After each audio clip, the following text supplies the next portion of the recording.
Welcome, everybody, to another night. Another night here at the studio, Studio A, at 7 p.m. on the dot, as we've been doing for 19 years. Well, it wasn't every night for 19 years, and it wasn't always, quite frankly, but that's what it is. It's a very sacred time of day for me, and I'm glad to be hanging out with you all again on this Wednesday, the 16th of April, 2025, and our guest for the evening, return guest, is Timothy Alberino. We haven't seen him in a while. He's been doing a lot. He's been all over the place. Actually, just a couple of weeks ago, I saw him, all of a sudden, I saw him pop up with Michael Knowles, and one hell of a set, too. Hats off to Michael Knowles for that wonderful set that they built for Timothy's arrival. And that was nice to see. So congratulations to Tim. But he's on with us tonight. And I want to dive into some of his more recent expeditions into Peru, looking into new megalithic discoveries and also alien mummies. What's that all about? I have a lot to tie in with that. And of course, that'll drag us into the second hour. After that's all done, I'd love to take a few calls from you guys and gals before we depart for the evening, and that's what I have planned for tonight. Tomorrow will be another good one too, because we have another guest coming back that is, worthy of doing all types of really awesome outside the box, somewhat fringe topics, and you can throw them together and have it make a nice tossed salad. Mark Swan out there knows all about tossed salad, right, Mark? Anyway. We joke, we kid. April 16th, let's get on with it, shall we? So Timothy Alberino's in, we'll be talking about that. Also, I just wanted to put it out there, we are looking for contributors to the monthly newsletter. Now, we do the fan features. That's always something. You can go onto the forum and you can put in your photo submissions of whatever's going on in your life, a traveling story, a big event that happened with your family, a new arrival of the family. We love seeing all the Frankly babies get born and all that stuff. Well, we don't want to watch them come into the world. But afterwards, once they're all cleaned up and everybody's decent, that's what we wanted. That's what we like seeing. So, but aside from that, we're looking for writers out there. Have you written professionally in the past? Are you an experienced blogger? Have you a natural voice that you want to put to use? Well, we are looking for writers to work with us on articles that cover everything from lifestyle to politics, travel, show-related op-eds. You can talk about themes that are coming up in the show, anything that, write about the show and something that you think needs to be expanded on or whatever. And of course, there's always news. Hell, arts and entertainment as well. What about sports and culture? So reach out to us. You can reach out to Frank at quitefrankly.tv. You can reach out to any of the business contacts on quitefrankly.tv. We would love to create a bullpen of writers sourced right from this audience and, of course, our outer electron cloud of friends. So by all means, please join us and let's have a good time, because it's going to be a good rest of the year as far as the newsletter goes, and we just want to pull more of you guys and gals in for the ride. All right, here's another little something, because we've had a couple of days of this story. The Sun and other news outlets have taken note of people like us and many others who noticed that there is a very strange thing happening with the so-called Shepherd capsule that brought all of the celebrity ladies back down from space the other day, that the flimsy ass door just flopped open before Jeff Bezos was supposed to pry it open from the outside. You know, so the whole time Katy Perry was apparently able to just open it up. I don't know. Here's the coverage from The Sun, and it's been duplicated elsewhere. Wild conspiracy theories have emerged over the historic all-female Blue Origin flight into space after an apparent gaffe was spotted on the landing video. How dare we take away from such a historic moment? Historic. The 6 women, including pop star Katy Perry, Jeff Bezos' fiancee, Lauren Sanchez, traveled just beyond the edge of space aboard Blue Origin's reusable New Shepard rocket before the capsule parachute came back down to Earth. And of course, there was the opening. There's the opening. They noticed that it just flopped open, and they said it was immediately slammed as fake.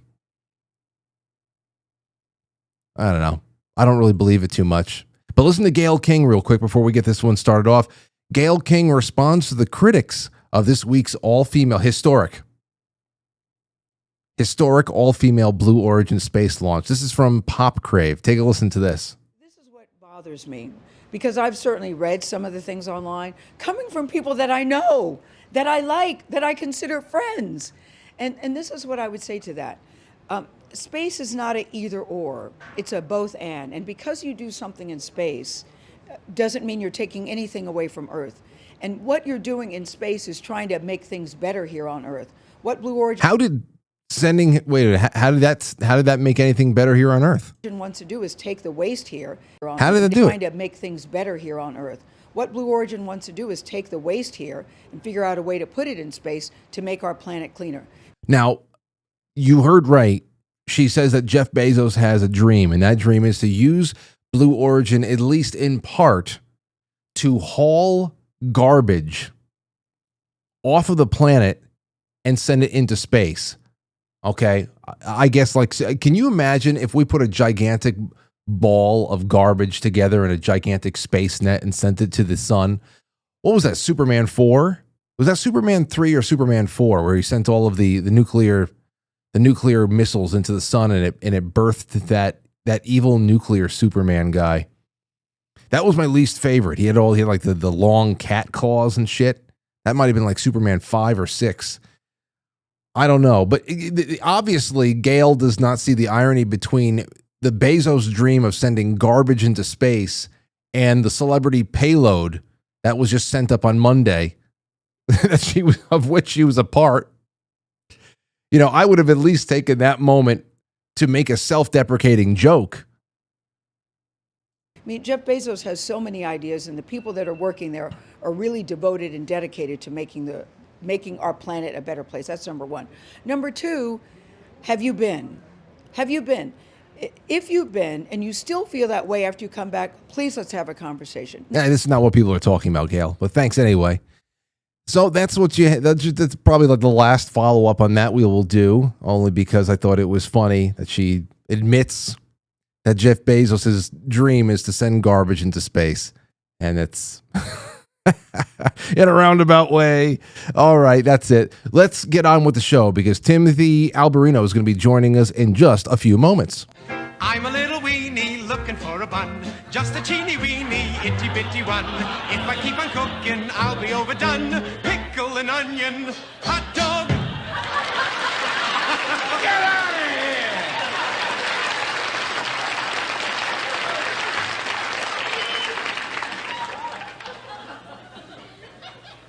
What was that?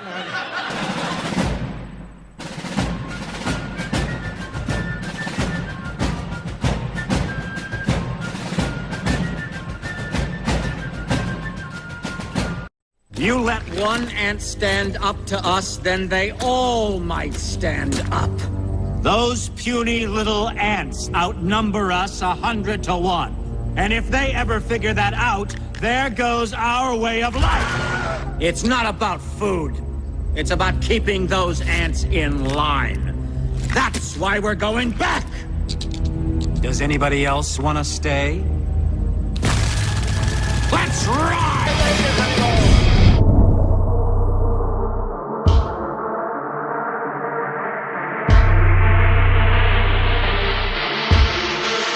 All right.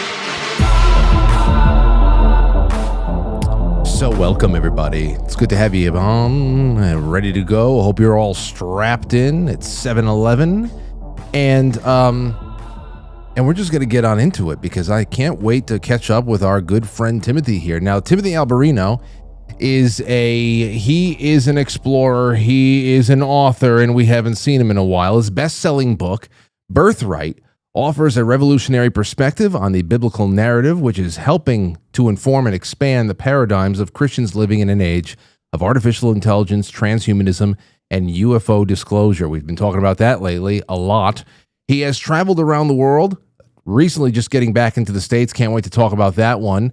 Traveling around the world, investigating theories in alternative history, the mystery of the megalith builders, the mythologies of ancient giants, and various aspects of the UFO phenomenon. He's hosted, produced, and directed several documentary films related to these topics, and is frequently featured in television programs and podcast interviews. Tonight, I think it's going to be like his 9th time on this show, and we've had a lot of fun hanging out over the years. Timothy, welcome back. How you been?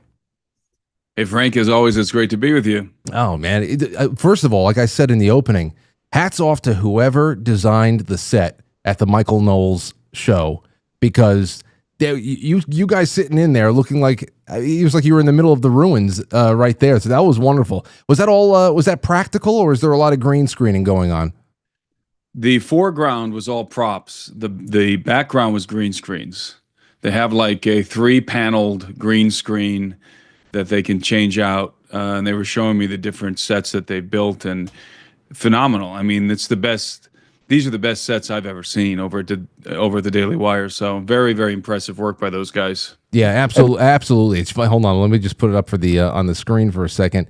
Like, here's one shot for you, and I said, and at every angle of the room, I said, "Damn, well, then again, they got the money to spend over there, so might as well dial it up." They put a lot of work into it, yeah, for sure. And we got to smoke cigars the whole time we were talking, so that was great. When I watched a little bit of it, it made me really excited for the next 4 to 6 weeks over here when we finally get into 60-degree weather. I can't go outside and smoke a cigar with my shoulders up by my ears. I got to be able to relax, and you guys look like you were having a good time, so that was nice. It was a very good time, very enjoyable interview. Well, you just got back from Peru. How long ago now? I've been back a week. I think I've been back for a week or so. I got back a little over a week. I got back on the 4th. It was another good one, I hear, because this not only had to do with new megalithic discoveries down there, but also some mummies. What was the basis of the expedition? So I wanted to go investigate an alleged newly discovered megalithic site called Kapuli. And also I had been invited by professors from the University of Ica to come and examine the Tridactyl mummies, the so-called alien mummies in Peru. And it just so happened that I'm also being featured in a documentary that's being produced by Mike Cernovich, and his crew wanted to go down with me. He and his crew wanted to accompany me to Peru to film some stuff related to my part in their film. And so I got to hang out with Mike Cernovich and just an excellent film crew. We went up the river Masan. I have a lot of history up that river. It's a tributary to the Napo, which is, of course, itself a tributary to the Amazon. And we went to see if the family that I lived with deep in the jungle was still around. They weren't, but we had a lot of fun. So I did all 3 of those things in about 15 days. Wow. Well, I have to imagine at this point, with as much familiarity you have with the area, you can get around pretty efficiently. And, anybody going into the area for the first time, 15 days wouldn't be enough to explore even a couple hundred yards. But, you spent so many years down there. What about the actual structures there? What new structurally is being examined at the time? Well, the so-called megaliths of Kapuli, I say so-called because I'm not convinced they're actually megaliths, were fascinating. That I'm publishing a video on that I'll be releasing on YouTube probably next week. But they're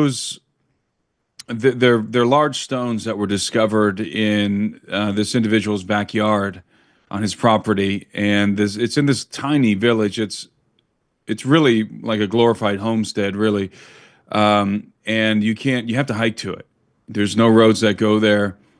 And this was brought to my attention through Wandering Wolf, Mike at Wandering Wolf Productions. Nice. And I recognized the area, and I've had a lot of experience in this area. I knew people there rather, and so it wasn't very difficult for me to make the arrangements to go myself. And I hiked up there and inspected those stones. And then what happened was, and I guess I should give you my thoughts on that. It's in regard to the megaliths of Kapuli, they're very, very large stones. And if they're real megaliths, then they're approximating the size of the stones at Baalbek. Not exactly that large, but large rectangular stones, larger than any stones, assuming that they're cut stones, larger than any stones I've seen in Peru, at any of the megalithic sites. So it would indeed be a very fantastic discovery. However, upon inspection, I did not discover any evidence of tooling on the stones, and I noticed that the stones, the stones they're fissuring in vertical lines. So if you're standing on the rectangle, you'll notice that there's vertical lines where the stone is beginning to fissure, and naturally. And so if a stone is fissuring in that manner, it's going to break off into rectangles. So it was really, there was nothing that was indicative to me of tooling, as I said, or that these stones were being harvested and cut into these rectangle shapes. However, I am leaving the door open for this to be a quarry. It is possible that it's a quarry. There are some very interesting right angles, but again, the nature of the fissuring on these stones, they would break into rectangles because we're looking at vertical lines, very straight lines, a process of natural fissuring. So, but that doesn't mean that they weren't being harvested for some kind of a megalithic complex. Indeed, while I was out there, and this is in an area of Peru that I'm very familiar with. It's in the high jungle, and the high jungle is where the Amazon meets the Andes. It's a very mysterious place. And while I was out there, it came to my attention that there had been a discovery that was made a month previous to my arrival, and it was an anthropologist who discovered this wall, and what he believed is a wall. And at first I wasn't really interested because usually there's discoveries all the time in Peru, and it's usually unimpressive ruins or something related to the Inca. Is this it right here? Is this it right here? I'm looking through media on your. I just want to put it up on screen and just make sure. Okay, go ahead. Yeah, so that's not Kapuli. That is what I'm talking about now. So this anthropologist took a picture in front of that, and long story short, I ended up meeting with him, and he's a Peruvian guy, and we discussed a larger project that he had in the area. They were looking for the original foundations of this particular city in the jungle, one of the oldest cities in the jungle, in fact, in Peru, and they were stumbling across some very interesting ruins. And he discovered this. And when I say discovered, understand that you'll see there's a straight line going through the wall there. That's a tree trunk that's hollowed out. They use those to transport water in Peru. And they're up further up the river. I'm standing next to really a stream there. Further up that stream, there's a water processing, and it's not a water processing edifice. It's more like a little dam system that they put in the stream to collect water. So somebody is collecting water, probably for irrigation up there. But he was the first one to clear that off and to recognize it as potentially something interesting. And again, that is not Kapuli. That's not what I was talking about before. Mm-hmm. This is something different. And when I saw him standing in front of that wall, I immediately was very curious and wanted to go there myself, which I did, obviously. And I went there, and I found it to be very compelling, because sometimes you see what appears to be a wall from the front like that, such as Sage Wall over here, an hour from where I live here in Montana, the famous Montana Megalith Sage Wall. And when you go to the site and you look at the wall, if you go to the backside of what appears to be a wall on the front, you find that what look like blocks aren't actually blocks, because they don't go all the way through the wall. So they're not blocks. They weren't stacked there. It's obviously the result of fissuring. In this case, the first thing I wanted to do when I got out there was to see if these were actually blocks.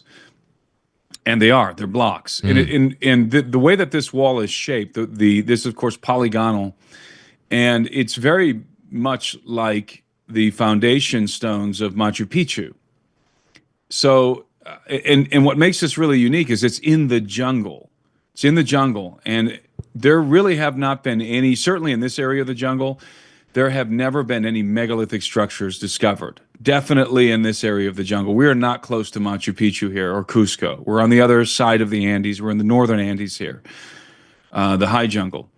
So, and then also, so the wall is standing there in front of this stream, and in the stream itself, it appears that somebody has carved a canal, like literally carved it into the stone.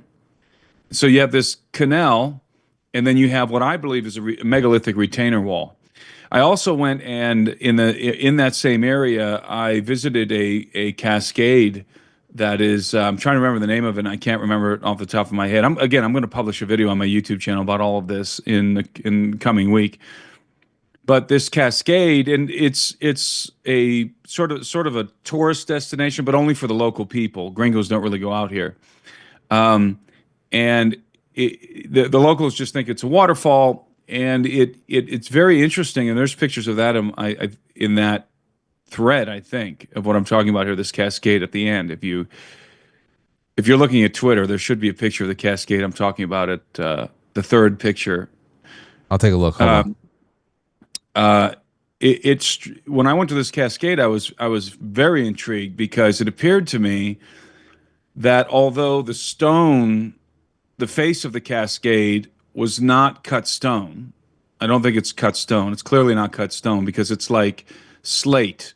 It's like layers of stone that are smooth, and they're following the contour of the mountains, so they're bedrock. But it appears that somebody had removed layers of slate to direct the river this way, and to create a canal, really what amounts to an aqueduct. So, and you would have had to remove, 5 feet of slate or something like that, and they did it in such a way so that it gradually channels the water down into these pools. This is it right here. Yeah. Okay. So I'm not saying that those are cut stones, although they do kind of look like cut stones. They're not. If you dig into the jungle all around, you'll find that bedrock. And you'll see above me, there's like that line in the slate. That's a layer of slate that's been removed to give it that gradual, to give it the decline, and it terminates right there in a pool. And that pool is definitely man-made. And then it continues on, it terminates in another pool before it goes off the cliff in a waterfall. And that to me is an aqueduct.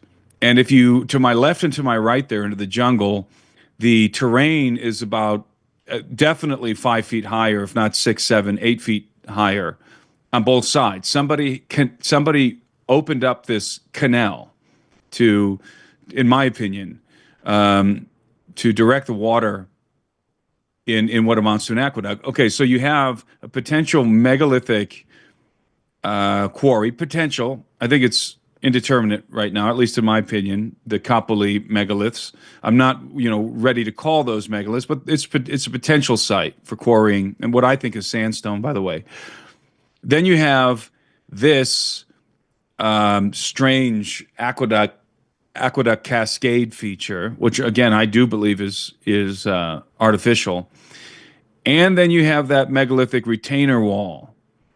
And talking to this anthropologist, he has a project in the area, as I said, looking for the original foundations of the city out there in the jungle. and he's discovered a corridor out there where they've found all kinds of interesting things along this corridor, including 2 large stone tombs, which they've not been able to get access to because it's on private property, and the property owners are very aggressive about people trespassing. So he's an anthropologist in the university, and he's working with archaeologists and other professionals on his team, and they believe they've discovered something very important. And I failed to highlight that when I went up to Kapuli, as I said, you can't drive to that village. You have to hike to it. And the way you get there is along this very ancient trail. And as I'm walking up this trail, which is, there's stairwells in it, and it's made of stone. A lot of it is made of stone, but it's degraded.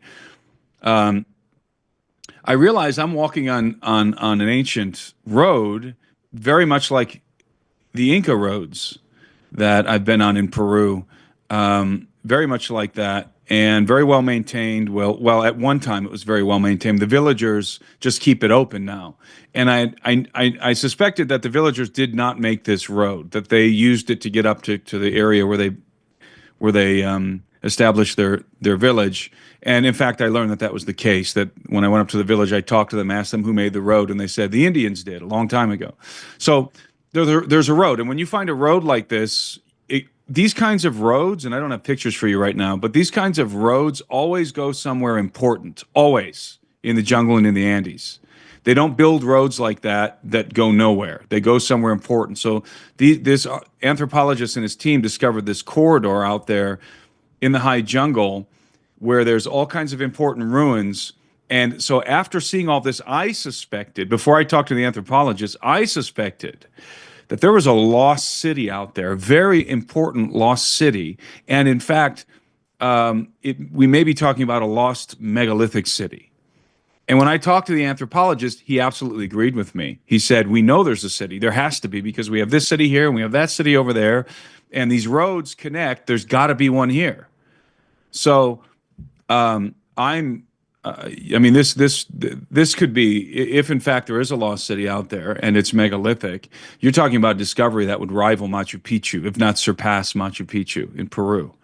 There's people who, I know that you do a lot of work now with, and I know that David Paulides is going to be at NEFCON coming up and stuff like that. And in doing a lot of research into even missing 411, I realized how there are so many acres of land that man has not stepped foot on, even in some parts of California, because it's so dense and all that stuff. When you talk about rainforest in South America and all that, I think most people tend to think that everything that could have been discovered that is gigantic in size and scope could have already been found. So it's easy to bury. Just go to the Amazon jungle, go to the Andes Mountains. I mean, Peru and Brazil, that South America, remember the central, if you look at this Brazil and Peru, you could draw a humongous circle that takes up half, if not more than half of South America, and that's untracked jungle. Okay, nobody really goes in there. So there's a tremendous amount of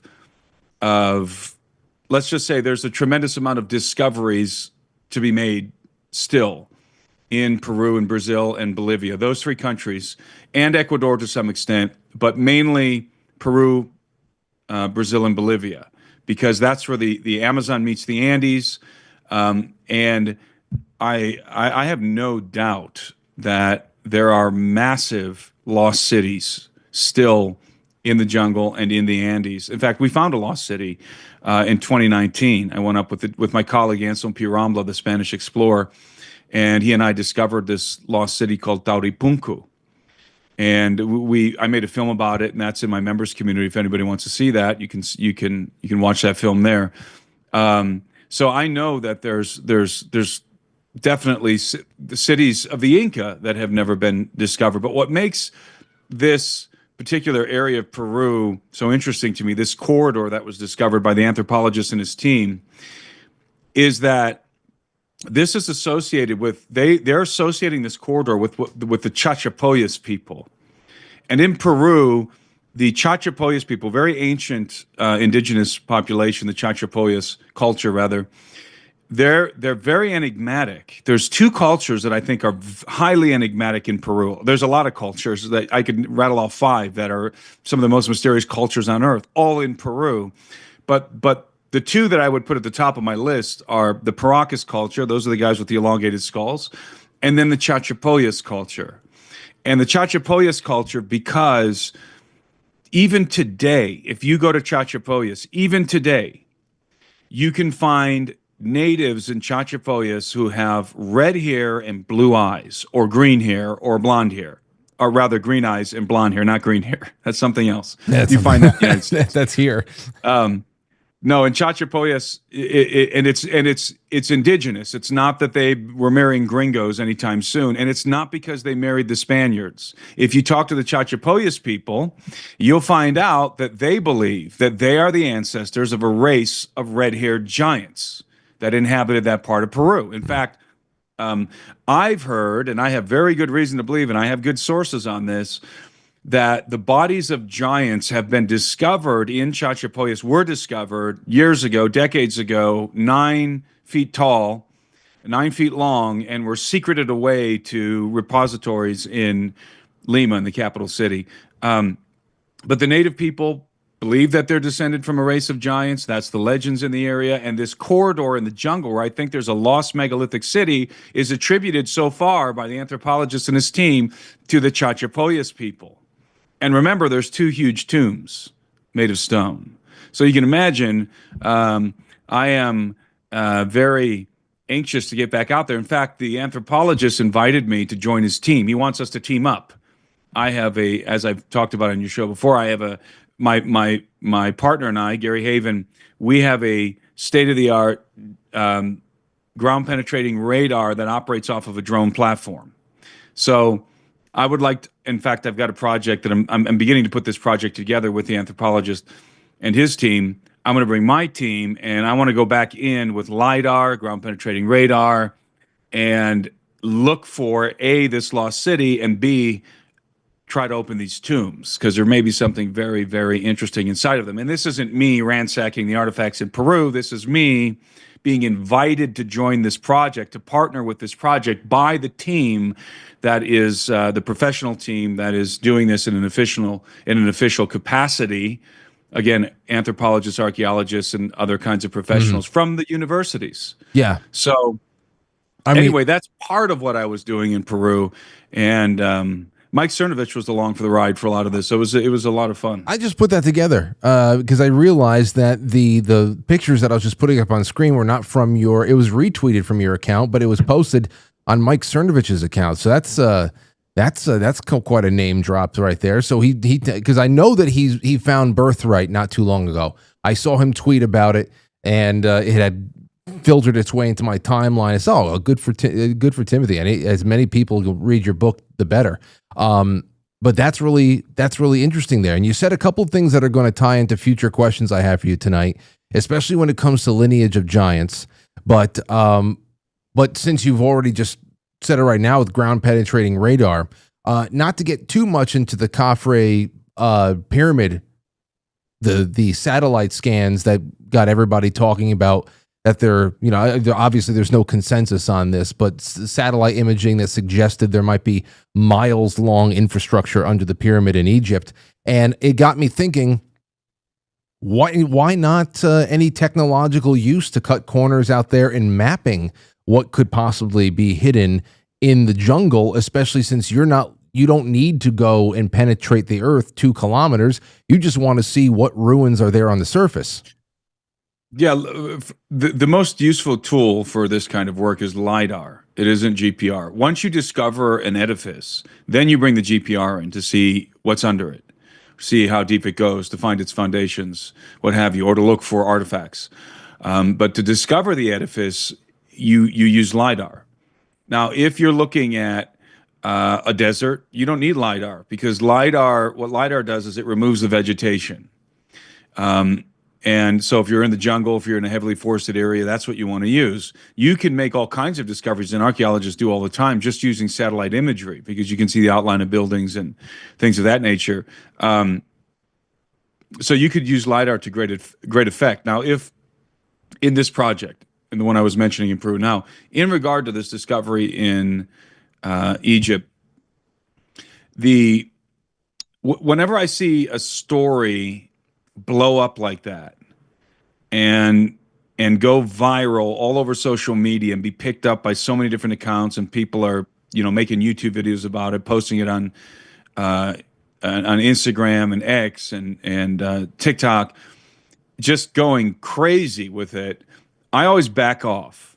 I always step away from the story because I feel like there's something wrong. It's like that's a major red flag to me.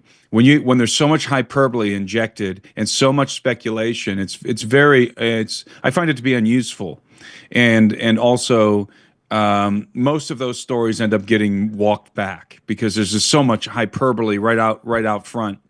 And I think that's the case with this story with the alleged pillars beneath the pyramid, the pyramids of Giza.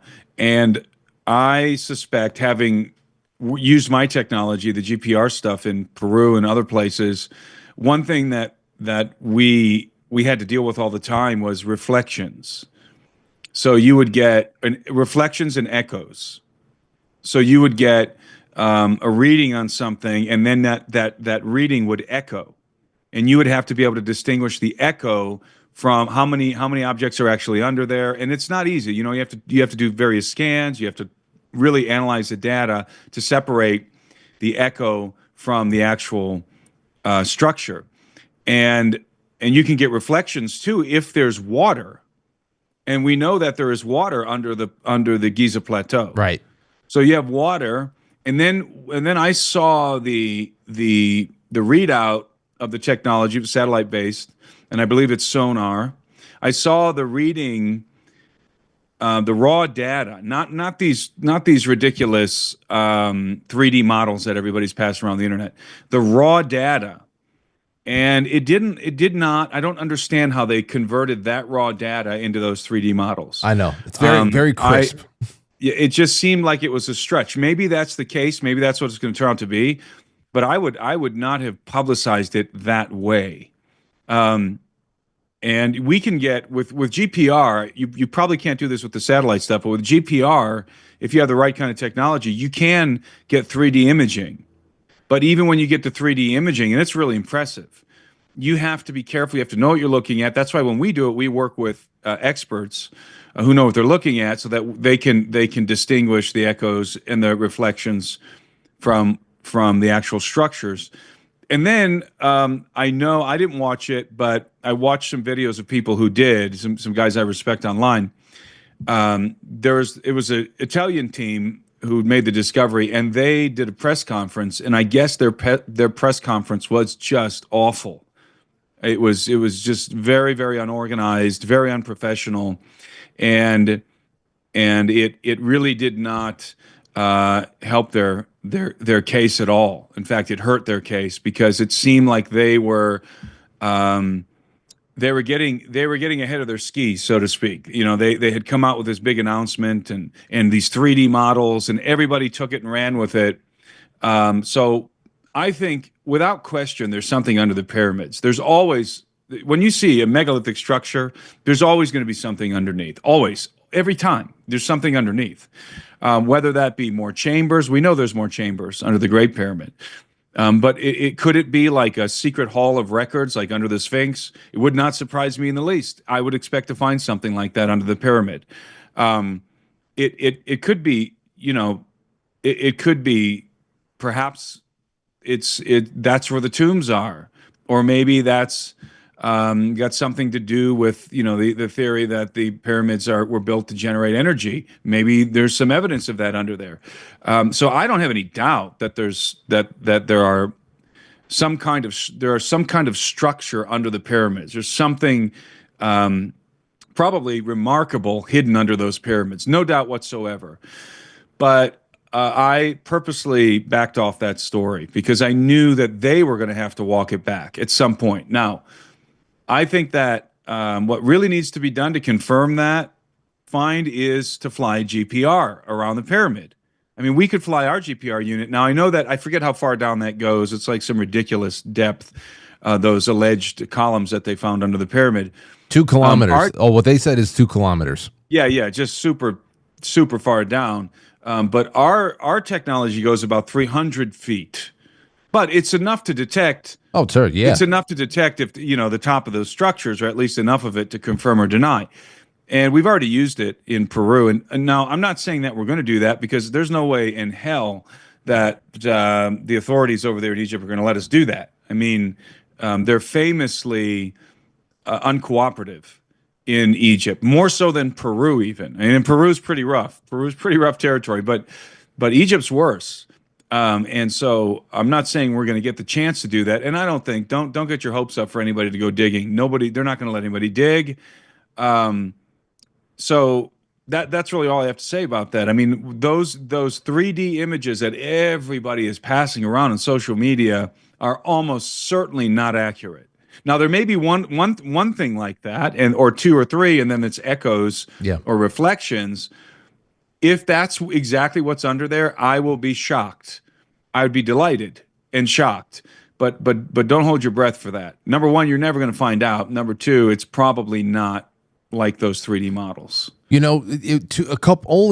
Maybe about 3 weeks or so before the story started getting around, I was watching, and I don't watch Mr. Beast, but I was sitting down on the couch with my wife and my daughter on a Saturday night, just a little bit before she was going to go to bed. So I said, let's just watch some YouTube videos, domino films, whatever. Oh, something on the pyramids.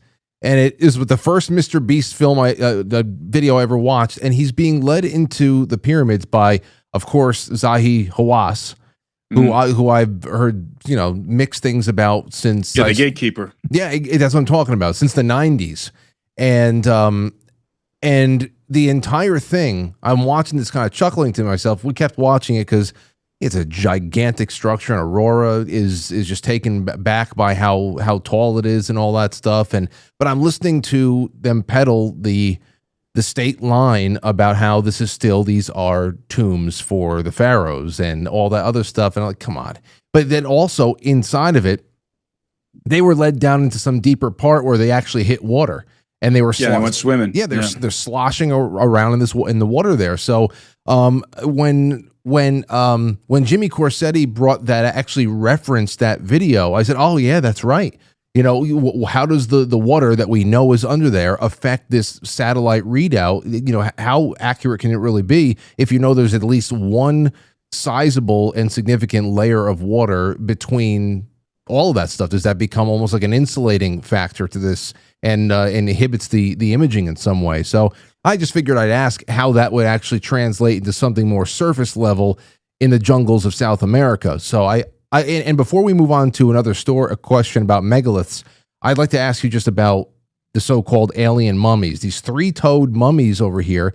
I got a couple of pictures. What's the basis of these? Is it more Mexican paper mache or what? Not this one.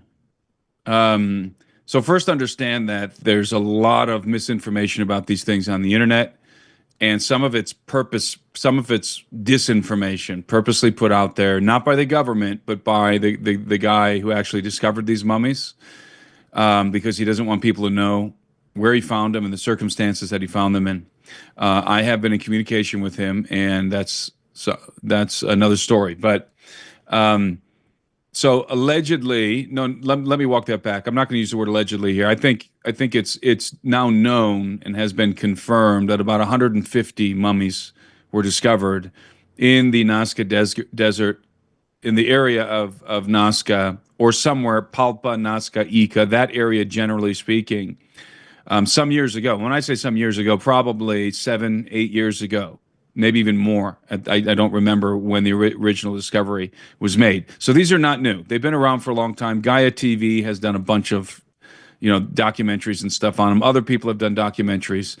But much like that story about those structures under the pyramid, I sort of backed away from this, and I did not want to get involved or comment on it, and I wouldn't for years. And I've known about these mummies at least going back to 2018, 2017, somewhere in there.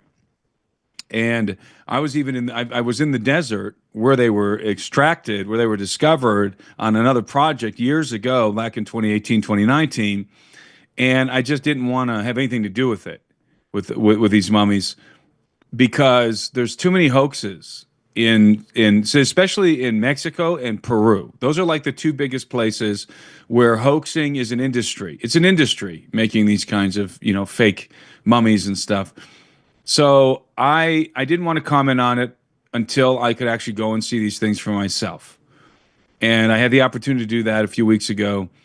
And I was invited by Professor Zuniga, Dr. Zuniga from the Museum of Ica, to come and take a look at these mummies. Now, the University of Ica has 5 mummies, and I only gave you pictures of the larger one. They call that Maria. Some people are calling it Mario now. At first, they thought that it was a female. Now they think maybe it's a male, and some people are saying it's a hermaphrodite. But aside from Maria, you have 4 other mummies, and some of them or 3 other mummies rather. And those are the small ones. And I don't know if do you remember the small ones that were all over the news that Jaime Maussan in Mexico unveiled? The 12 inches. Like at a press conference, he had them in they looked like he was in like shoe boxes. They were these little mummies, and they had those too. So I saw those as well. But I wasn't really that interested in the little ones because I'll give you my first impressions, okay? And I'm making a video about this as well that I'm going to put on YouTube, and I haven't really processed all of my thoughts about this yet. I'm still researching. I'm still thinking about what I saw. And I talked to the professors at the university. I interviewed Dr. Zuniga, and I'm just processing all of that. But my initial reaction was when I walked up to Maria, to the large mummy, my first thought was, oh my God, that's real. That was my thought. I think this is real. And I don't have any scientific reason to say that. That was just my impression. And I'm pretty incredulous, as I said, especially as it pertains to artifacts from Mexico and Peru. But this one, like, viscerally struck me as real. Like, this was alive. This thing was living and breathing and walking around. Okay. But when I walked up to the next to Maria there, you can't see it, but behind me, there's the smaller ones. They're like, I think they're 2 feet tall. They don't look like that, and you can't. There's one behind me there. You can't see it. And I thought immediately these don't strike me as real. Like they weren't living and breathing. Their bone structure's wrong. The joints look weird. I just can't imagine this thing walking around. But that doesn't mean that those small ones aren't real artifacts. I think they are. I think they're effigies. I think they're dolls, effigies that are supposed to represent the big ones. They have 3 toes and 3 fingers as well. These are called the Tridactyl beings, because they have 3 toes and 3 fingers. They're tridactyls. And there's a few things about these mummies that are very interesting. Aside from the fact that they have 3 fingers and 3 toes, they have elongated skulls. They have overly large eye sockets, really, really big eyes. They have really small noses. They don't have ears. They have like little holes for ears. And lest anyone think that these are gray aliens, they have like large, protruding, puckered ape lips. And if you go back to the other view where you're looking down at it, you'll see what I mean. So they're really, really, well, you can't really see there. But I have a bunch of pictures. I should have sent you some more. But you can see the large eyes at least. The thing that makes this credible is there have been a number of teams, and this is what the professors at the University of Ica told me. There's been a number of teams who've come to test these mummies, and specifically the large ones. And I should say that the University of Ica only has 1 large one, but there are many more. There's I've been told there's 7 to a dozen of the large ones. And the other ones are in other collections. And, that's all very misty in Peru because there's some legal stuff attached to it. But this is the one that the University of Ica has in their possession. And on this one and on others that are like it, mummies of, let's call it the same species, there have been several highly scientific teams, several professional scientific teams that have come from various countries to analyze these mummies. And there have been a team from the United States for example, and they've taken MRI, X-ray, and DNA samples, and they've even dissected. They've dissected some of the fingers. Some of the mummies, both small and large, have implants that are made of gold and different kinds of metals. And there's a very interesting alloy called osmium that's been discovered in these implants. And osmium, it's not really they don't ever discover it in ancient artifacts. It's a metal that's only been known for, I think, about a decade. And osmium is only used today in communications technologies. That's the only use we have for osmium, or at least its primary use today. And the implants were found to have tissue and bone growing over them. In other words, they were added while whatever the thing was alive.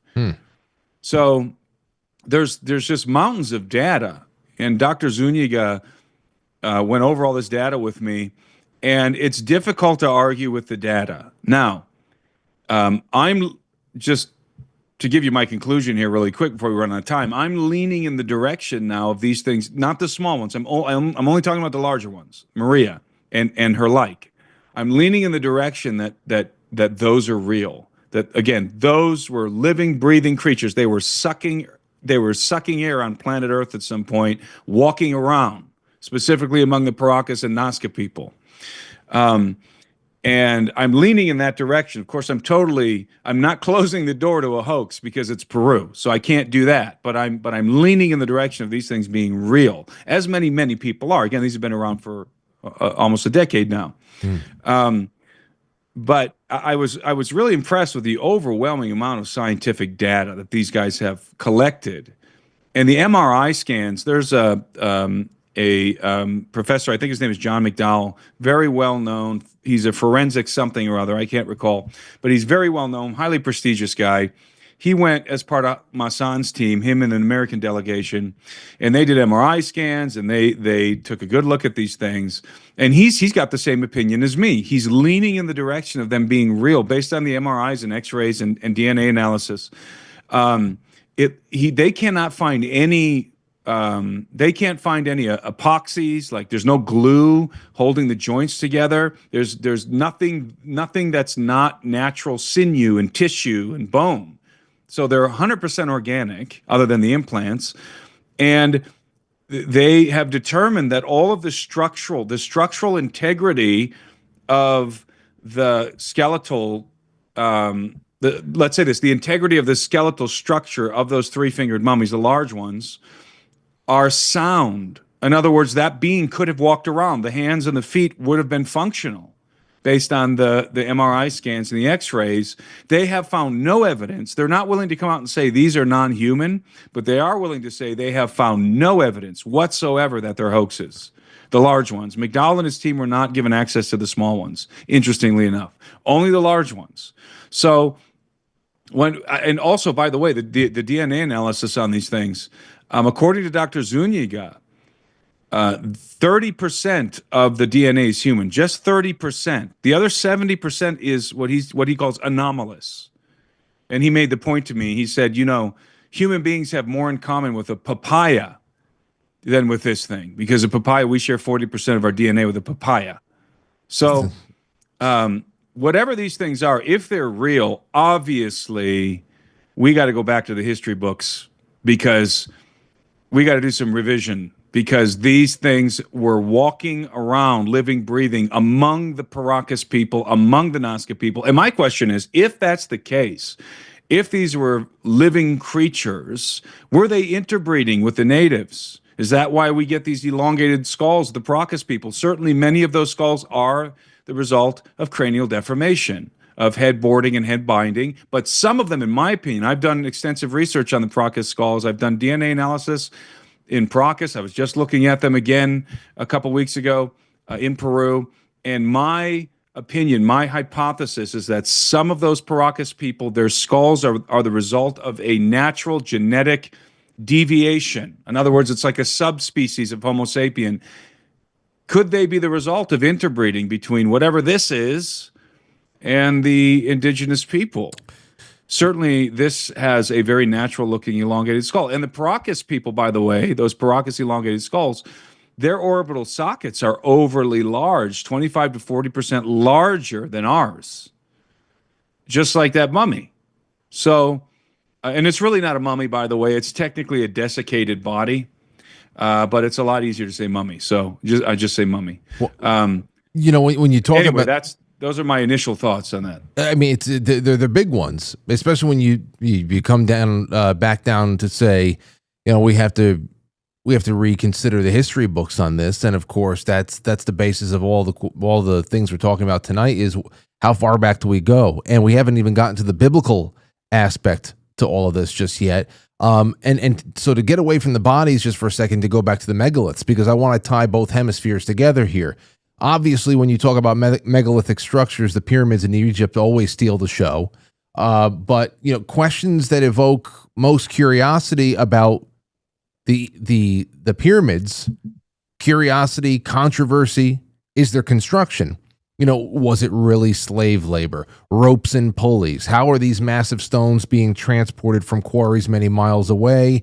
And that is beside all of the celestial exactitudes that are baked into the positions of these structures, as you and I have done in the past for all different types of occasions and holidays. But my question for you is, are all of these same questions and mysteries just as relevant for the megalithic structures of Central and South America, or is more known about their creation and construction than in the Eastern Hemisphere?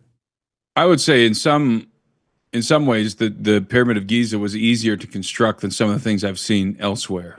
Oh. Because it uses smaller blocks, although many, many, many blocks, you know, tens and dozens of tons. But like Baalbek, for example, Baalbek is really I think Baalbek is much more difficult to explain than the pyramids of Giza. But yeah, all of the megaliths share. There are trademarks, fingerprints of the builders that you see all over the earth. In other words, if they weren't the same builders, they were builders using the same technology. And this technology is referred to as Cyclopean masonry. And Cyclopean masonry, that's the technical term, by the way, is the construction of complexes, of edifices with large stones without the use of mortar. They're so precisely fit together that there's no need for mortar. And the most impressive representations of Cyclopean architecture are two kinds, are the polygonal, because there's so many different angles cut into a stone, and that stone has to be fitted precisely with all the other stones around. It's like building a megalithic jigsaw puzzle. And then the interlocking, and the interlocking is like Legos. It's like megalithic stones that have, you know, you have one stone that's got a impression cut out of it, and then the other stone has like a knob on it, and they lock together. And that's very, very impressive technology that was lost. It was obviously lost because it's anti-seismic. And so why would you, if the ancients were, let's say the ancient Egyptians or the ancient Peruvians, the Inca, were building Cyclopean edifices, why didn't that knowledge of how to build these beautiful massive buildings that can withstand earthquakes and cataclysm, why didn't that progress into the future? Why was the knowledge lost? It seems very useful. I mean, useful knowledge is not willfully forgotten. Useful knowledge disappears because the people who are proliferating that knowledge are eradicated. The knowledge goes with them to the grave. So that's really the question is, where is the explanation? Where is the explanation by any ancient culture of how megaliths were built? Where is the diagram? Where is the cuneiform? Where is the hieroglyphics? Where's the information about how these things were built? There's no information. There's nothing. It's like the ancient cultures had no idea how they were built, and they were just as awestruck as we are today by them. So, these are the fingerprints of the builders who disappeared from the face of the earth. I probably went far afield of your question. I don't remember what it was. No. Actually, you led me right to the next thing, because you have brought us to the front door of the eradication question.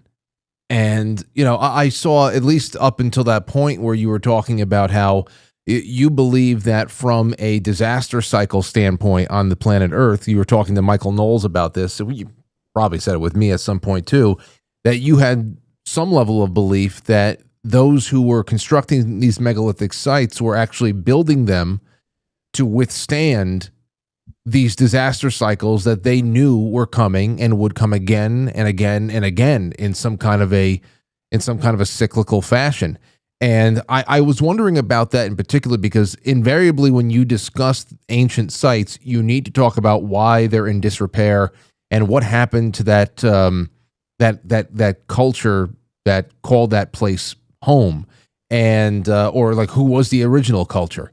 You came on in January, I believe, of 2023 to talk about the Younger Dryas, specifically the comet impact theory. And I've had a few conversations with guests and with personal friends of mine who are dutifully preparing for a geophysical shift of the Earth's poles, and they believe that this phenomenon is what is responsible for most of the great resets that we have had on the planet. What do you say about that theory? That impacts are one thing. It's almost like shooting fish in a barrel, or it's all about probability there. But as far as more so being on a timeline where you can expect there to be some kind of catastrophic shakeup on the planet coming, a lot of people point toward actual geophysical shifts of the planet, especially because it happens so fast. It is almost like atomic bombs are going off all over the place. Do you ever give that any thought? Yeah, I have no doubt that the Earth has suffered cyclic cataclysm for many thousands of years. Cataclysm that arrives precisely at the same time in a cycle. And that cosmic cycle is calculated with the zodiac, by the way, the precession of the equinox. And what the cause of the cataclysm is, we can only speculate. It seems to me the easiest explanation is some kind of cosmic debris. We collide with cosmic debris. Something it comes into our solar system, into the neighborhood of the planets in our solar system, and at precise intervals of many thousands of years, we collide with that debris. And that would explain why the cataclysm is described as having varying effects, sometimes affecting, and this was told to Solon of Athens by the priests of Sais in Egypt in Plato's dialogue, the Critias and Timaeus, that sometimes the cataclysm affects people differently. If you live in the mountains, you're utterly destroyed, but the people living by the sea and rivers are spared, and sometimes the people living by the sea and rivers are completely eradicated, and the people living in the mountains survive. The cataclysm it doesn't always have the same impact. That seems clear to me when we talk about cyclic cataclysm. Now, again, to complete that thought, and it would seem to me that if the Earth is colliding with a debris field, that would make a lot of sense, because it depends on the size and weight and volume of debris that's bombarding the Earth. If you hit hardly anything, you're not going to get much cataclysm. The effects will be localized. If you hit a lot of stuff, and if you hit big stuff, then it's going to be global. So that's why I favor the impact hypothesis for the cyclic cataclysm. I believe there's maybe something akin to a large asteroid that moves into our solar system every 6,480 years, and it's carrying behind it an enormous debris field. And that when it slingshots around our sun, the Earth collides with that debris field. And it happens like clockwork, just like the orbit of the Earth around the sun. That to me seems... It's a very elegant theory, I think. But in terms of pole shifts and solar activity, yeah, all of that can play a part, or it could all be happening at the same time. Maybe that large body coming into our solar system causes the pole shift, causes the some of the solar activity, the anomalous solar activity. So I think, it's funny because before I jumped on this call with you, I was watching I'm sure some of you have seen the debunking of Graham Hancock, Dan Richards, and Jimmy Corsetti by Professor Dave. Professor Dave Explains on his YouTube channel.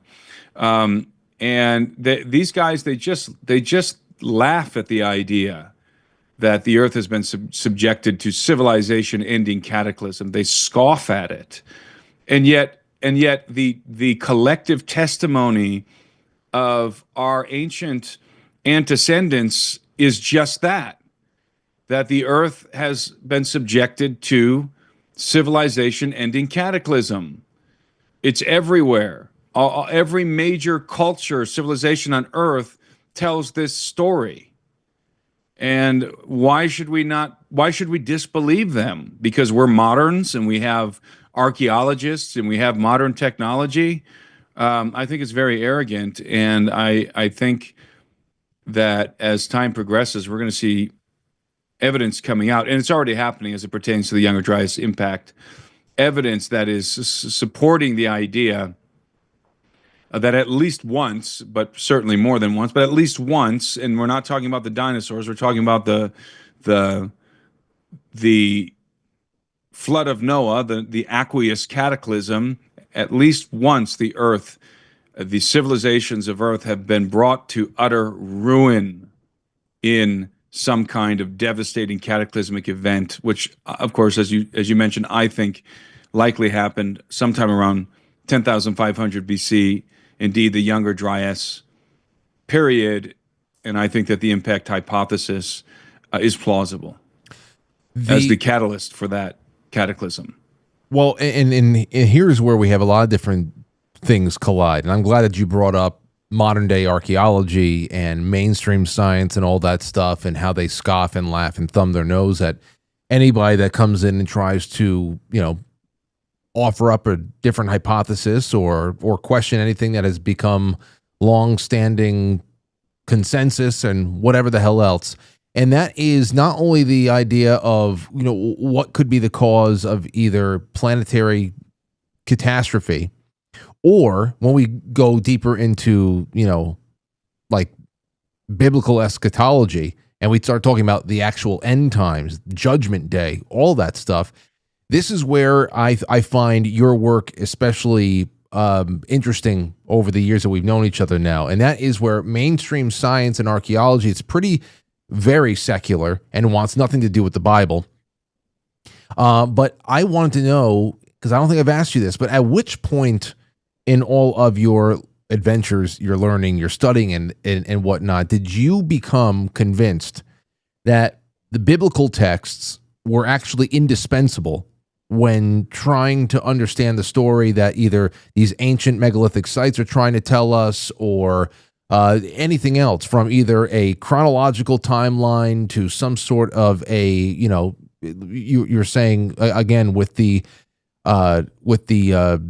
Peruvian tribes that were asserting that they are descendants of red-haired giants, or of course just when we were looking at Maria, the alien mummy right there, whether or not there could have been some interbreeding going on. A lot of that has very biblical Genesis 6 undertones and overtones. So before we get into all that, what was the point where you realized that the Bible was not separate from all of this, for you at least, and it was actually indispensable in understanding what was going on?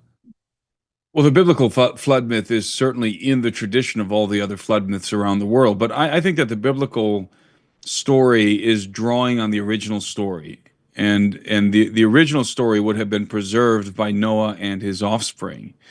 And I personally think that the earliest account of the flood is actually the Book of Enoch, and that many of these other accounts are based off of that original story. Because if in fact Enoch wrote the Book of Enoch, or wrote something like the Book of Enoch, a manuscript that's been lost to the world, then that would mean that that it is the oldest or one of the oldest manuscripts ever penned by human hand, because Enoch was the seventh from Adam. And in fact, in the book of Enoch, he's called the scribe of righteousness. He's referred to as a scribe, and the Jews consider him to this day to be a great scribe and prophet. So he wrote and he prophesied. And so I think that the biblical narrative of the flood is correct. However, I believe it's misinterpreted. And I'm not a young earth creationist in that I don't believe that the flood happened just some thousands of years ago, like 3,300 BC. I used to think that. I did. I used to think that, but I ran into a problem with that time frame, because I was encountering megaliths in various parts of the world that were very clearly aligned, precisely aligned to celestial phenomena, and could be dated using archaeoastronomy. And the dating of the megaliths seems to be consistent, at least many of them across the board. They seem to have been dated right at the beginning of the age of Leo, sometime around 10,500 BC, somewhere in the neighborhood of 12,500 years ago. And it became indisputable, reviewing this evidence, seeing it with my own eyes, discussing, for example, the foundation date of the city of Cusco with my colleague and friend Andres Adasme, who's an archaeoastronomer and an architect. And I believe he's, for example, found indisputable evidence that the city of Cusco was founded circa 10,000 BC, somewhere in the window of 10,000 BC.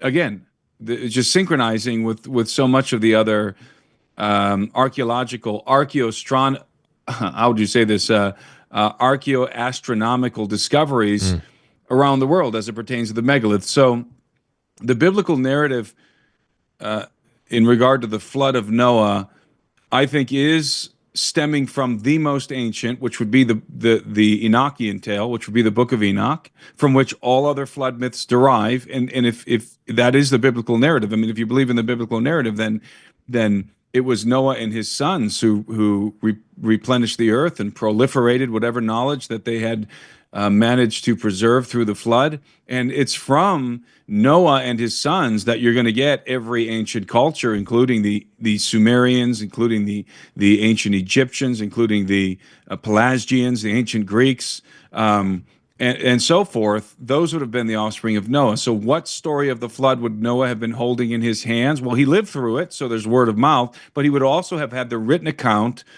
of the Genesis 6 affair before the book of Genesis was written, which would have been in the form of the book of Enoch, some manuscript attributed to his great-great-grandfather Enoch.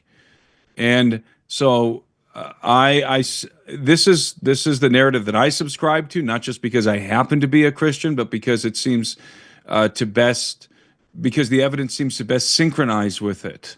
That's why you have this similarity in all of these different variegated flood myths around the world, because they have a common source. And everybody thinks the common source is the Sumerian, the Babylonian flood myth, rather, which derives from the ancient Mesopotamian legends. And that certainly those texts predate the Bible. They predate the writing, the compiling of the 66 books of the Bible, but they do not predate the story, the Enochian tale that was passed down from Enoch to his offspring. And in fact, Enoch is charged. He was charged to write and to preserve and to pass down the knowledge that he was given, not only about what had happened in the antediluvian world, but what was going to happen, the oracles of Enoch, the prophecies of Enoch, many of which pertain, by the way, to the coming Son of Man, who was manifest in the person of Jesus of Nazareth. So take that and let's start expanding it across the sea now, because I like that you brought up how we went from Samaria to Egypt, and when you talk about that, that's when we really get into this this geographical picture that I have in my head whenever I think about anything that is chronicled in the Bible, whatever the hell it is. And I'm sure a lot of people have this, where the Bible takes us from Egypt to Persia to Turkey, like Corinth, You go, back to Palestine, around the Mediterranean, Paul's letters going to Rome, whatever, it's everything is like happening within a 3,000 square mile swath of land. But of course, it leaves a lot of the world out. So what I wonder is, aside from, of course, how the flood story is shared throughout, so many cultures, can you come up with some more examples of how biblical texts could be applicable to understanding, for example, an ancient site in Central America, which seems to have its own giants legends. It seems to, of course, be, aligning many of its more sacred monuments to what's going on in the sky. They're definitely noticing all the same things. There's plenty to be said about, ancient stories and myths and legends about the Egyptians having made it their way into Central and South America and the southern part of the United States. And there's a lot of that going on out there. But I just wonder how the Bible could actually help you make some sense of things in a hemisphere where you're already 10,000 miles removed from where any of the events of the Bible took place. Well, I wouldn't say that the Bible directly informs me of every archaeological artifact, but I know that site that I know that it's important to you in your analysis, and also I would say that not everything that's happened in the world, I mean, we were just talking about those three-fingered mummies. Not everything, even important things, is recorded in the Bible, obviously. The Bible isn't a compendium of human history. It's not a compendium of everything that was happening in every corner of the earth. It's a message. The Bible is as the late Chuck Missler used to say, it's a integrated message system from outside of time, from God. And I would add that it was given to people living in the Bronze and Iron Age, in terms that they could understand it, but also encoded in such a way with information, and allegory and metaphor, so that it can be preserved through the ages. So it was written for a specific time to a specific people, but then also communicates through the ages to all mankind, all men that would ever live on planet Earth. So theologically speaking, my theological perspective is firmly rooted in the Bible, specifically in the person of Jesus of Nazareth and in his disciples and the apostles and what they taught.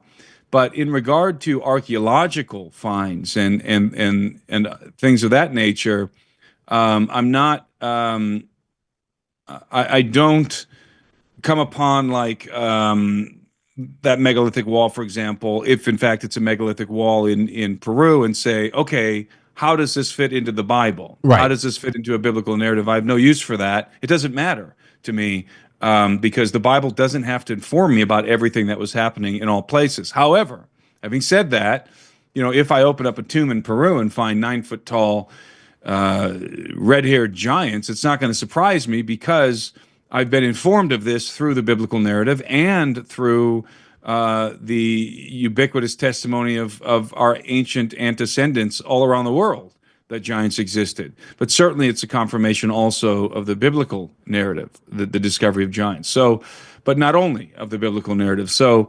theologically speaking, I'm very much impacted and grounded in the text of Scripture. But again, to just reiterate this for the 10th time, I don't expect the Bible to inform me about everything and anything. It's very specific in the message it conveys. Oh, yeah, absolutely. And I take that noted. A couple of weeks ago, I had some friends on, and we were talking about my friends Lobster and Dave. They were on with me, and we were talking about Mount Olympus.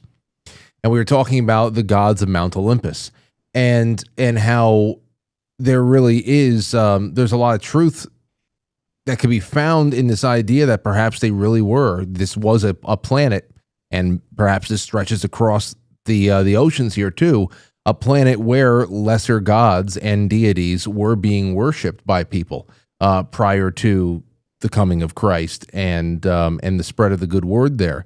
So I have to imagine. Have you ever ran with that? That's a little bit of that. That's like a Michael Heiser kind of a route to things. Has that ever crossed over? Because I'm very interested in Central and South America, how they come into us, because it's a very rich spiritual tradition down there.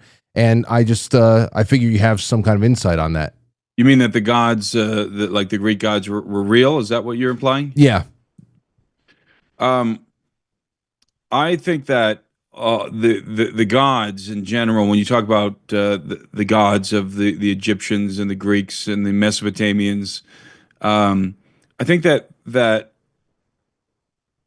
those gods are both mythical and based. It's like let's put it in these terms, okay? It's like a movie that's loosely based on real events. The real characters were the Watchers, who descended to the earth in the days of Jared, and progenerated the race of giants that inhabited the earth in the antediluvian world, and indeed their progeny still existed in the world after the flood. So, in that sense, the gods were real because they were the Watchers. But were the Olympic gods, real in the sense that the Greek myths portray them? Were they actually like that? No, I don't think so at all. I think that they were used. The myths were used to convey information by the mystery schools. Certainly, that's true in Egypt and Mesopotamia and Greece and Rome. But it's characters it's characters of a fictional narrative that are based loosely on non-fictional characters. Again, the Watchers who descended and who were extraterrestrial gods walking among men. I mean, that's really what they were. And obviously the Watchers were insurgent. They had defected from the kingdom of heaven, so they were beings loyal to the king of heaven before they defected and became insurgent on earth. So they would be, in Heiser's terminology, and not just Heiser, other scholars would refer to these as lesser gods. They're not Yahweh. They're not equivalent to Yahweh, for example, in the Old Testament. These are lesser gods who defected from the kingdom and became the enemies of God. I think that's a true story. I do. I believe that the Enochian tale, the story of the descent of the Watchers, is true, and that provides the foundation for many of the myths that would come after. But did Zeus exist? No. Did Aphrodite exist? No. I mean, I don't believe that these gods actually existed. I think that there you could make a connection. You could make a connection, and I'm not sure I would, but you could, between the gods, the nations when they were disinherited at Babel. And this comes from Michael Heiser's work. The nations were disinherited by God at the Tower of Babel, and lesser gods, the sons of God, were given dominion over the nations. And you could say, well, each one of those sons of God is directly equivalent to one of these deities in the Greek pantheon. Yeah. That would be a stretch for me. I don't think it's like a one-to-one thing. I don't think that's how it actually works in reality. I don't think that that's an appropriate way to think about the governance, the rule of non-human entities on Earth, in as much as they're given governance, because mankind was given authority of the earth. Mankind, Adam and his offspring forever, were given dominion of planet Earth. So really, what the gods actually, the authority that they have is influence. They can influence the affairs of nations. They can't directly govern them, and that's apparent. I mean, it's never happened. There's never been anything other than a human being sitting on a throne, ever, with the exception of a hybrid.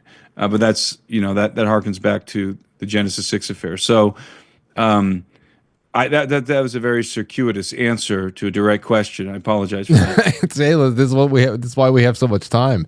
I have two more questions for you, if you have time for those.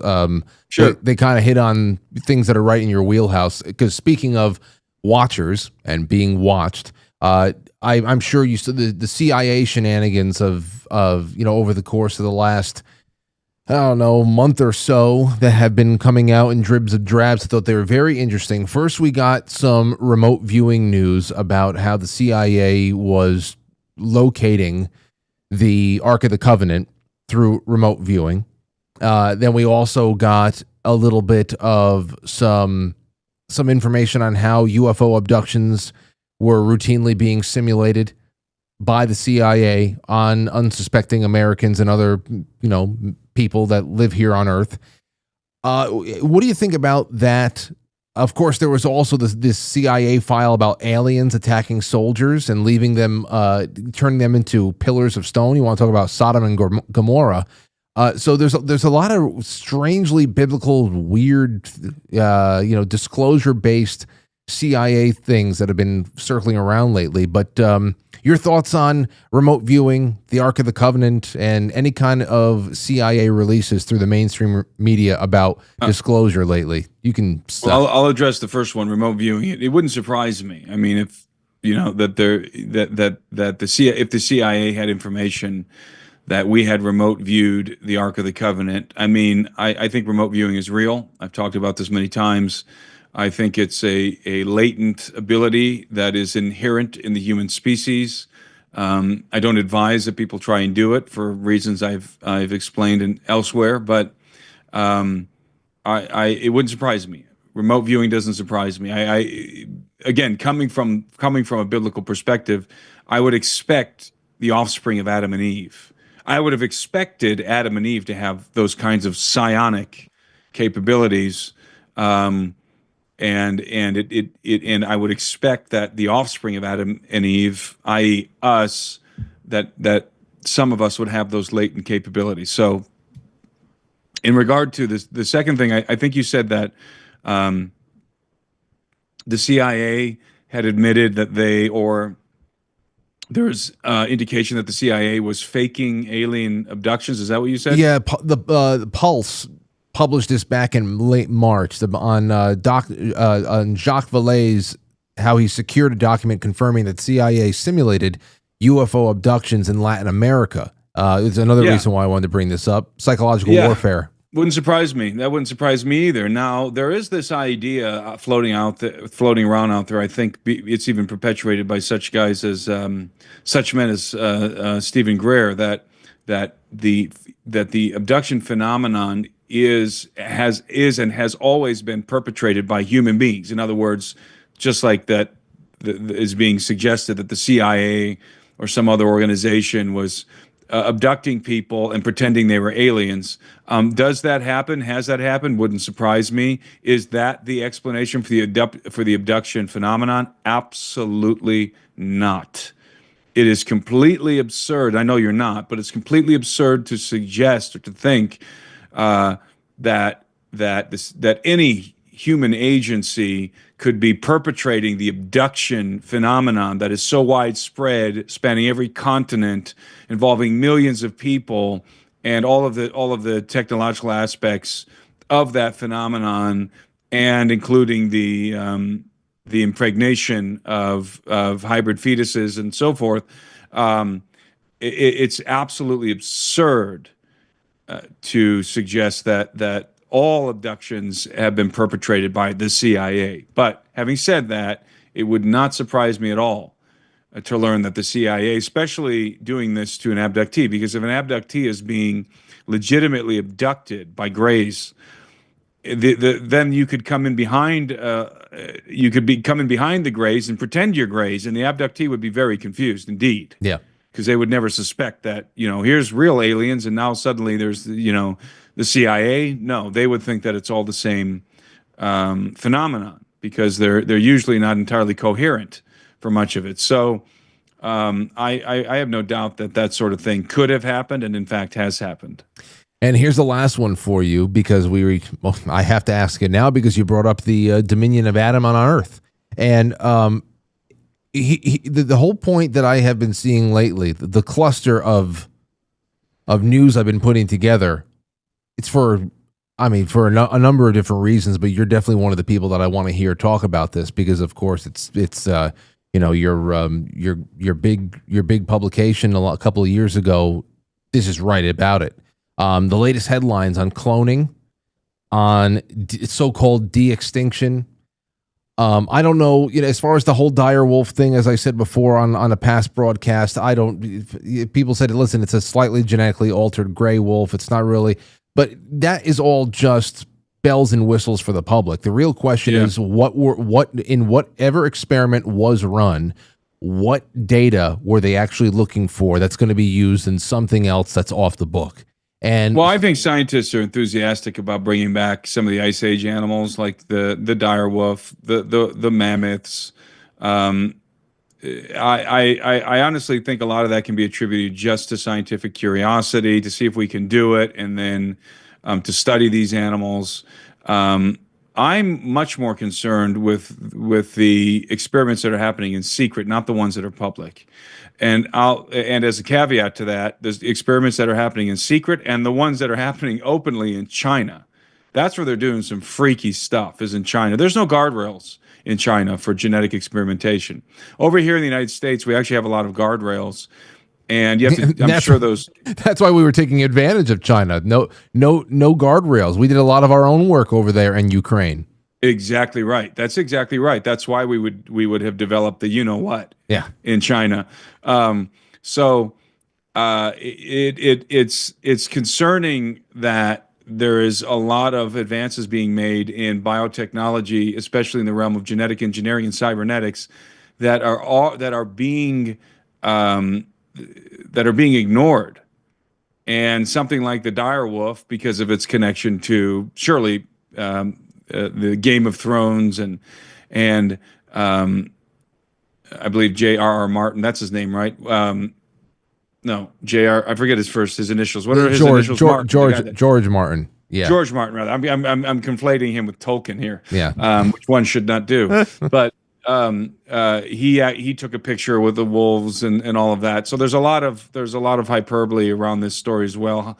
And yeah, I mean, it's if we can do that in public, if we can do that in view of everybody on planet Earth, then think about what DARPA can do in private. Think about what some of these military industrial complex defense contractors, these biotech contractors, are actually doing in private. Yeah, in labs in China, in labs in Ukraine, in labs in different places around the world where the oversight isn't there, or in deep underground military bases. See, that's where I think the real secrets and the real Dr. Moreau's are experimenting, is in the deep underground military bases. I'm with you, and that's why I'm wondering what is about to boil up to the surface, because the surface level headlines are just getting so much more bizarre. I brought this up a couple of times in the last month or so because I think it also came out in March. But we had MIT put out an op-ed or an opinion piece or something like that on what could be. And this is why I said I got to talk to Timothy about this. They actually just called it bodyoids. They're brainless, soulless bodies that they say they could be strategic in the organ donation standpoint. But when I think about transhumanists, when I think about empty vessels through which something else can go and control, to claim a body that they did not have beforehand. We were getting from the NHS across the sea about the synthetic placentas a couple of years ago, and then just 2 weeks ago we got the news about the first baby born in the UK by way of womb transplant. Mm-hmm. So I mean, there's a lot of things. It just seems like a big quickening to me that you would, as the author of Birthright, take particular note in. Well, I predicted a lot of this in Birthright. I predicted that we would start to see genetic artificial wombs coming, and one thing I don't think I knew at the time when I wrote Birthright, but I know now, is that the sperm count of males in the West is going to zero. It's predicted to go to zero by 2045. So we know. I mean, the population geneticists know that we're running out of our genetic rope, and so these technologies are being accelerated, like artificial wombs. We are just seeing the very beginning of the wholesale modification of the human genome. That's what's coming in the future. And it's a scenario that's going to lead to what I describe in my book Birthright as a post-human apocalypse. That's where transhumanism is headed. And I think that a lot of the transgender stuff, by the way, is the preamble to a lot of the transhuman stuff. You can't define what a man or a woman is. Well, good luck trying to define what a human being is. Yeah. And it's all designed to get us to acquiesce, to relinquish the trademarks that make us human, genetic and otherwise, so that we can be forcibly, let's say, let me back up, let's not use the word forcibly, so let's say so that we can be enticed into trading our birthright, which is to be the offspring of Adam and Eve and have dominion of the earth, for a bowl of stew. And that bowl of stew is going to be life extension and the remedies of the remedying of genetic disorders and the addition of remarkable capabilities from other species integrated into our genome, and Neuralink, the ability to interface with the internet and with artificial intelligence at the speed of thought. Yeah, this is the future. You know, if you think that a direwolf is incredible, I mean, fast forward 10 years, 20 years into the future, and we're going to be seeing some really freaky things happening in the realm of genetics, because eventually the guardrails are going to come down. And the guardrails come down when we have cures for diseases. The guardrails are going to come down when we run out of genetic rope, especially, and we need those artificial wombs, and we need to be able to create designer babies. There's going to be a real acceleration in the development and marketing of transhuman technologies, because we're not seeing the marketplace yet. No, the marketplace for these technologies doesn't exist yet, but it's coming. It's coming. It's a great point. You'll be able to, in the future, in the near future, I'd say in the next 20 years, you will be able to cure all kinds of superficial cosmetic problems, let's call them, like people who have hereditary balding, and people who have all kinds of cosmetic related, let's call them disorders. Those things are going to go first, and that's where the market's going to open up. And I'm predicting that now. I predicted that in my book. You're going to have a market opening up, a genetic market for cosmetics, and that of course is going to come on the heels of all of the medical stuff, the curing of heart disease, which we're very close to doing that, genetically speaking, already, because so many of our disorders are related to the mutation of our genome. And once that stuff starts kicking in, it's going to move faster than artificial intelligence. Yeah, because everybody wants to cure their disorders. Nobody wants to die of heart disease, right? Nobody wants to get cancer. Everybody wants to correct the cosmetic maladies if it can be corrected genetically. Nobody wants to be bald. I mean, the market is there. And it's only a matter of time before the genetic revolution explodes. And the direwolf thing is only the beginning. Well, yeah, you're right. Nobody wants to be bald, Timothy. There's certainly that. But some of us just have to live with it and make the best of it. And hopefully we have a good shaped head. And that's as long as we have a good shaped head. And it's not one of those that far behind you, brother. So. Oh, yeah. Well, listen, you got as far as you did, then good for you. But you're right. You're right, because just right now, over the last, just this year, IVF has been a big thing, and that's still a very mainstream thing to talk about. That's been going on for a long time now, and there's nothing. It is controversial, as we have realized, from moral and ethical lines about how eggs are harvested and embryos are created and what's discarded and all that stuff. But what you're describing right here does seem like a pretty scary next couple of steps up when, as you said, we run out of genetic rope and suddenly we're looking at a world that perhaps reproduction needs to be mechanized. Go ahead. Don't forget what the I'm going to call him the New World Order prophet, Yuval Noah Harari, interesting that his middle name is Noah, by the way, is out there prophesying, predicting that in 100 to 130 years or 120 years from now, there will be no more Homo sapiens on planet Earth. And he's buddies with Klaus Schwab and all of those guys. So from the World Economic Forum. So it's this. I agree with him. I think we're entering a post-human apocalypse. Well, with that being said, tell everybody about what's coming up in June. This was a fantastic episode. It's great to have you back on. NEFCON in June 27th to 28th, talking about Homo sapiens and the lack thereof. What's going to go on here? NEFCON is a conference that I'm putting on here in my hometown of Bozeman, Montana, from the 27th to 28th of June. It's going to feature presentations on all the topics we've been talking about today and more by myself, my friend Gary Haven, who I mentioned. He and I did a lot of stuff in Peru together, made some amazing discoveries. From Mike Adams, the health ranger. Many people are familiar with Mike. David Paulides. That's going to be a great lineup. 411 stuff. We're going to be talking about Bigfoot. We're going to be talking about alien abduction. There may be a congressman or two from the UAP committee who will be joining us to talk about things that are happening now in regard to disclosure. We're going to be joined by Keith Skiana from End Times Productions. He has a huge YouTube channel. A lot of people are familiar with him. Taylor Welch from the Deep End Podcast, and many other very interesting people besides. So this is really going to be a blast. I'm really looking forward to it. Bozeman, Montana is the gateway to Yellowstone.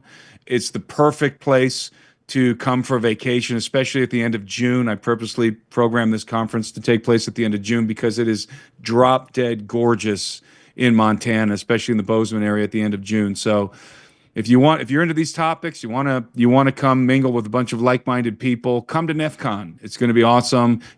Come and then go drive through Yellowstone. Again, Yellowstone's only 90 minutes away from here, or go up to Glacier National Park in the north. Bozeman, Montana, 27th through the 28th of June. And there is, by the way, a VIP event on the 26th. We're actually going to go to Sage Wall. Taking a group to Sage Wall, and we're going to be hanging out in the mountains and doing all kind of cool stuff. That is sold out. That's sold out very, very quickly. There are still some tickets available for the conference itself.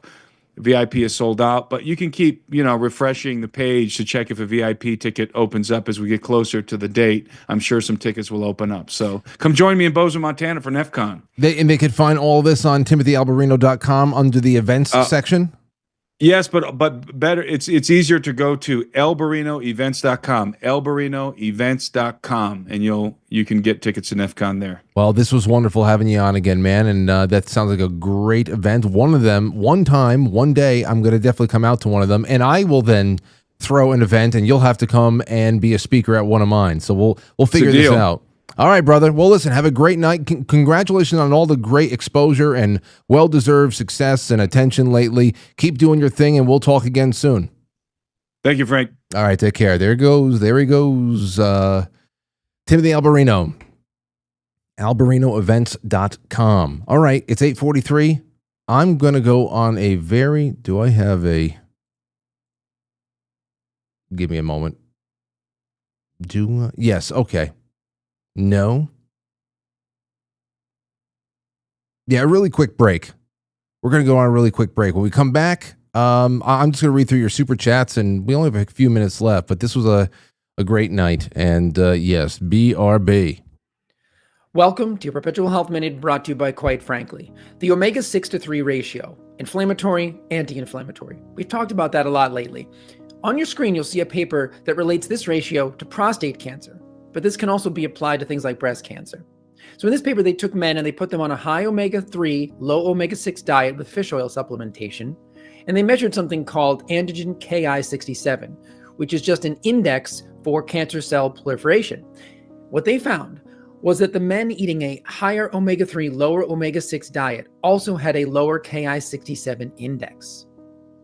So if you're looking for a reason to avoid seed oils and ultra-processed foods, cancer might just be that reason. If you like this video, please follow the new Perpetual Health Rumble channel. You can also find us at perpetualhealth.substack.com. But for now, thank you so much for watching. Back to the show.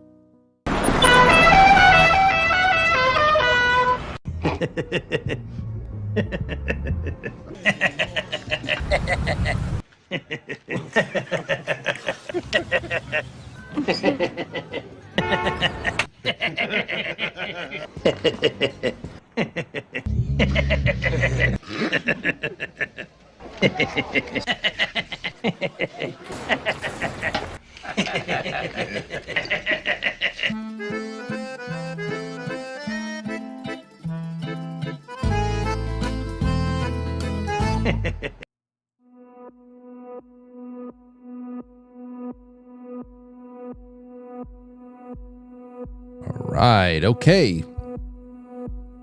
Let's get into it, shall we? Quite frankly, superchat.com. I'm going to be looking at the YouTube super chats, the Rumble rants, and the gold pills now. Jay Brits on quite frankly superchat.com. That is the universal one, ladies and gentlemen. That's the one you can contribute to even at 1 o'clock in the morning when everybody's sleeping. Well, I'm not sleeping, but you can still leave something for the day after. Jay Britt says, always a thought-provoking conversation with Timothy Alberino. Thank you, Frank, for retaining these relationships with interesting personalities. Yeah, I mean, listen, we're always meeting new people for sure, but you got to bring back your friends. You got to bring them back on, and there's always something new to dive into, especially when they have interesting jobs and they're always doing something new. So, all right, over on Rumble, had a nice night over there. Hey, Would You Blow Me says,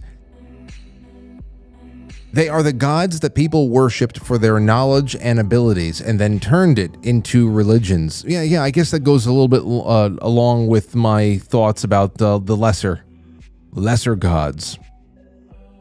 What that could have been, where the earth is just, free to roam and nobody really competing with them. All right, and on YouTube, we have Eric Anglum says, hello from Pittsburgh. I hate this show. Good. That's how it all starts out for you.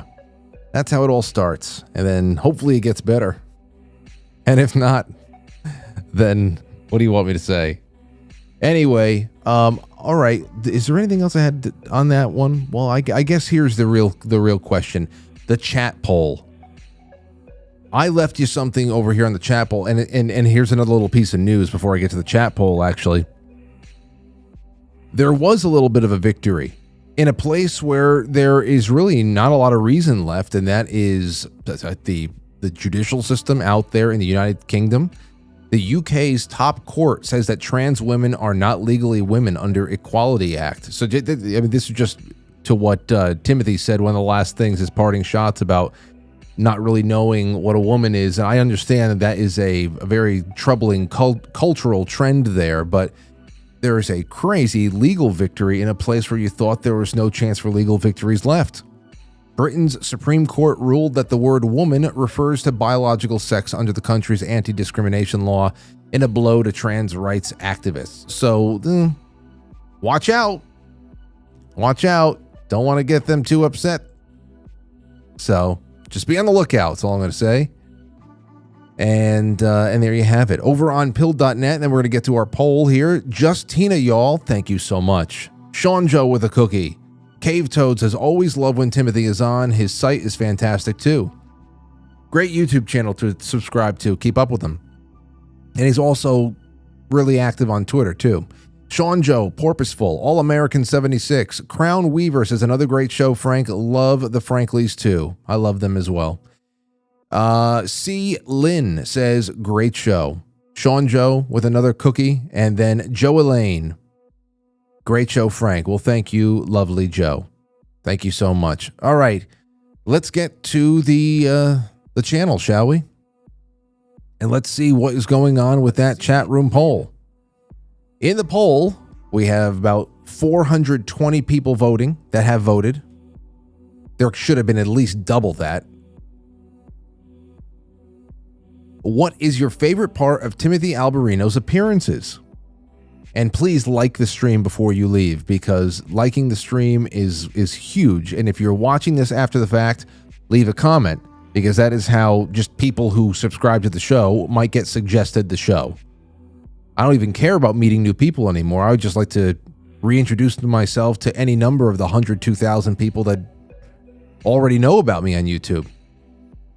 So what's your favorite part of Timothy's appearances? Is it lost civilization talk? Is it biblical eschatology, end times?